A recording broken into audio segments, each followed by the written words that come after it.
Brazil, Russia, Bharat और चीन द्वारा बनाया गया ब्रिक अब धीरे धीरे बढ़ रहा है। 22 से 24 अक्टूबर के बीच ब्रिक्स का शिखर सम्मेलन होना है। जानकारी के मुताबिक 34 देशों ने इस संगठन की सदस्यता के लिए आवेदन कर दिया है। इन देशों में पाकिस्तान, तुर्की, सीरिया, फिलिस्तीन और म्यांमार जैसे देश भी शामिल हैं और साथ ही शामिल हैं भारत के पड़ोसी श्रीलंका और बांग्लादेश भी।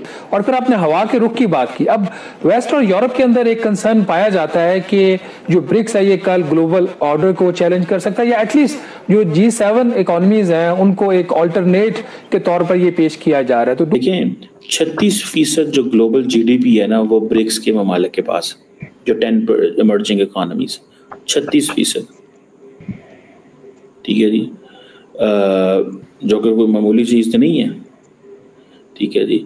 और अब एक दिलचस्प खबर शामिल करते हैं। ब्राजील, रूस, इंडिया, साउथ अफ्रीका ने मुश्तरका करेंसी डॉलर में तजारत ना करने का ऐलान किया है और इस इत्तेहाद को सऊदी अरब, ईरान और मलेशिया की मदद हासिल है। माहिरीन इसे डॉलर की बेकदरी की तरफ एक बड़ा कदम करार दे रहे हैं। हम कहाँ खड़े हैं? पहली बात तो यह है कि हम हैं कहाँ, हम हैं कौन।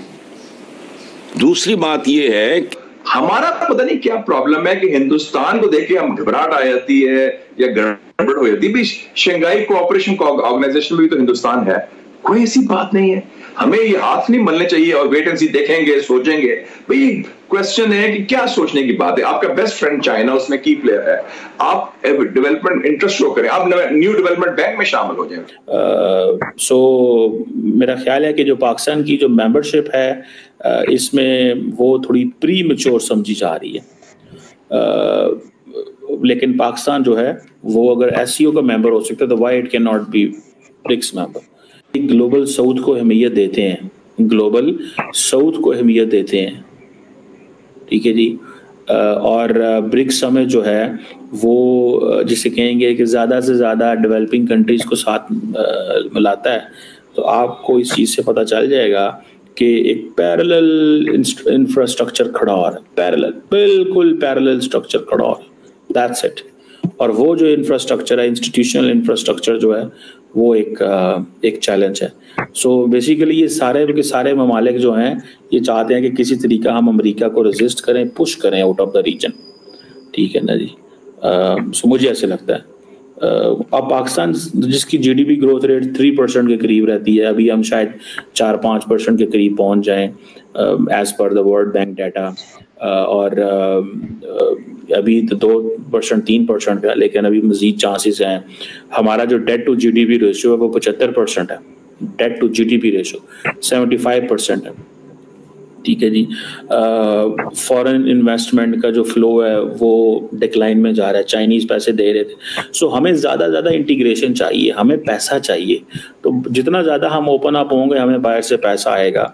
ब्रिक्स एक इम्पॉर्टेंट पार्टनर हो सकता है, हमारी डिप्लोमेटिक पॉलिटिकल प्रोफाइल इससे जो है वो बेहतर हो सकती है। सो ये एक चीज़ है।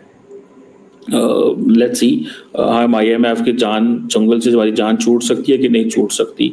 ये सारी चीज़ें तो हमने खुद ही है मेंटेन वो करनी होती हैं। अब एक दिलचस्प खबर शामिल करते हैं। ब्राजील, रूस, इंडिया, साउथ अफ्रीका ने मुश्तरका करेंसी डॉलर में तजारत ना करने का ऐलान किया है और इस इत्तेहाद को सऊदी अरब, ईरान और मलेशिया की मदद हासिल है। माहिरीन इसे डॉलर की बेकदरी की तरफ एक बड़ा कदम करार दे रहे हैं। हम कहाँ खड़े हैं? पहली बात तो यह है कि हम हैं कहाँ, हम हैं कौन। दूसरी बात यह है कि अच्छा, बाकी आपने पूछा हम कहाँ खड़े हैं। हम यहां खड़े हैं, हम यहां खड़े हैं और इतनी बेशर्मी और ढटाई से खड़े हैं कि फैसला 2-3 का है या 3-4 का। इलेक्शन होंगे नहीं होंगे, मई में होंगे या अक्टूबर में होंगे। आईन 90 रोज में इलेक्शन का कहता है या 190 रोज में। अच्छा, हम कहाँ खड़े हैं? मुल्क में जमहूरियत है या सिविल डिक्टेटरशिप है? इमरान खान को जमान पाक से पकड़ना है या अदालत के हाथ से पकड़ना है? ईद पर मार्केट्स 10 बजे तक खुलेंगी या पता नहीं 1 बजे तक खुलेंगी?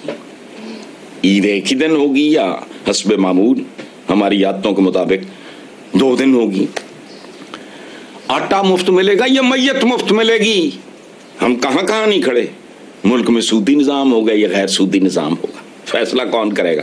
कमाल है, कमाल है। वो बंदा नहीं, वो मैं बिल्कुल गम मजा कोई कोई अल्लामा इकबाल भी फौत हो गए थे, गालिब साहब भी चल बसे थे, मुनीर नियाजी साहब भी नहीं रहे, तो मेरी भी आजकल तबीयत खराब रहती है। हम यहाँ खड़े हैं। ब्रिक्स के जितने भी ममालिक हैं, ये आपको पता है ये स्ट्रगल है, ये this is a struggle for power कि अमेरिकन्स एंड चाइनीज अपना ऑल्टरनेट वर्ल्ड ऑर्डर खड़ा करना चाहते हैं।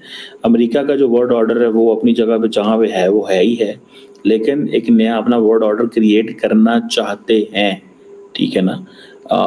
इंडिया तमाम जो वर्ल्ड ऑर्डर हैं उनका हिस्सा रहना चाहता है, भले वो वेस्टर्न हो और भले वो ईस्टर्न हो, या भले वो चाइनीज हो या रशियन हो। इंडिया कोई चीज़ से गर्ज नहीं है। इंडिया कहता है कि दिस इज़ नॉट, ये लड़ने का टाइम नहीं है, ये इंसेंटिव लेने का टाइम है।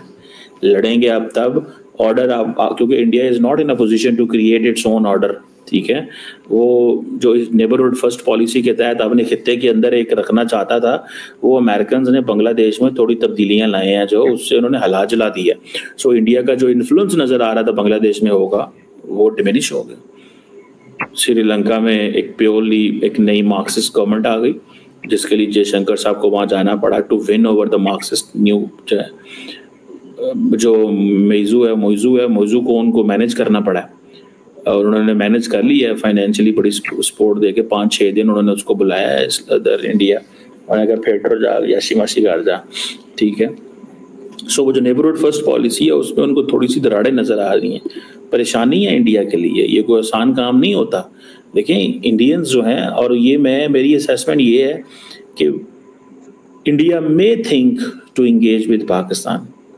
जारी बात है उसके लिए थोड़ा सा उनको प्राइम मिनिस्टर मोदी को अपनी अगर लेगेसी छोड़ना चाहते हैं तो उनको थोड़ी सी एक अप्रोच अडॉप्ट करनी पड़ेगी पाकिस्तान की तरफ। If India is able enough कि ठीक है जी, हमने मोदी साहब ये कह सकते हैं कि हमने 10-12 साल पाकिस्तान को टफ टाइम दे के उनका मूड चेंज किया, बिहेवियर वही हमने कोर्जन, ठीक है ना, इस्तेमाल किया एज ए टूल, ताकि हम उनको बता सकें कि पाएं थोड़े पाकिस्तान को हम कह सकें कि आप ठीक तरीके से हमारे साथ चलो। आप वो ठीक तरीके से चलते हैं। इंडिया ये कह सकता है कल को जब पाकिस्तान के साथ हालात ठीक होने पे इंडिया को जस्टिफाई करना पड़ता है। आपको पता है ये चीज़ें होती हैं, ठीक है ना। तो लेट्स सी इसमें क्या निकलता है और क्या नहीं निकलता। बट ये एक ग्लोबल इवेंट है जिसको चाइनीज़ भी लीड कर रहे हैं, इंडियंस भी लीड कर रहे हैं। देखिए नरेंद्र मोदी अहमियत देते हैं तो वो जा रहे हैं, ठीक है जी। अब जो बड़ा पैरेलल ग्रुप वेस्ट में है वो तो G20 है या G7 है, ठीक है, इसके अलावा तो कोई नहीं है। सो देखते हैं कि ये क्या होता है।